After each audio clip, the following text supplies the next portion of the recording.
Hi everyone, I'm David, the founder of Databar, and today I want to quickly show you how you can get offline locations using our Google Maps dataset in bulk. So when you get into Databar and click on Create New Project, you'll see the screen. This screen has a button in the bottom left that says Start with a Template. Once you click on that, you'll see a Find Local Businesses in Bulk with Google Maps.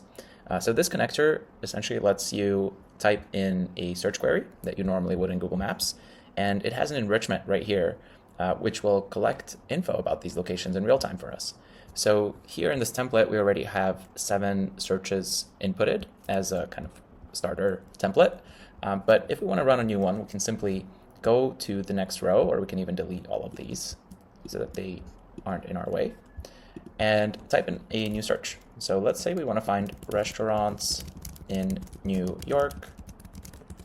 Let's also do restaurants in Los Angeles. Okay, click run. And now, while we launch this enrichment, basically Databar is going to go to Google, find this data, clean it up, and then place it into each one of these cells for us.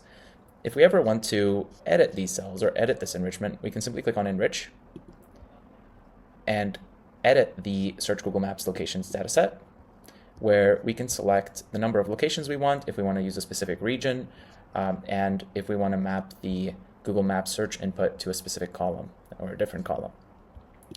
Now, it seems for these 2 rows we have our data returned. So if we click into that and select Table View, we can now see all of the locations that this Google Maps scraper found us.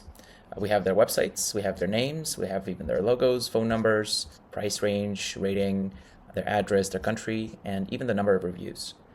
I want to take a deeper look at this data, so I'm going to click on this Create a New Table button at the bottom, and I'll ask Databar to create a new table with all of these locations. Let's give it a name, Restaurants in the US. By default, when you send data from a JSON file to another table, it'll send all values from that JSON as a separate column. But we can also select those columns manually.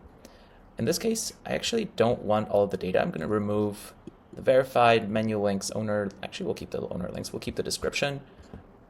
We want to remove the postal code, street view, the number of photos, and yeah, let's remove the working hours and business status. I think this looks good. Great. Now I can click Save. And what Databar will do is it'll create a new table where we're going to be sending all of our locations into. So this table is called Restaurants in the US. And if we go back, we can now run this exporter for each one of these rows, and it'll actually send this data into our second spreadsheet. We'll click Run. And now let's open this second row, second table. It might take a couple seconds to load up. There we go.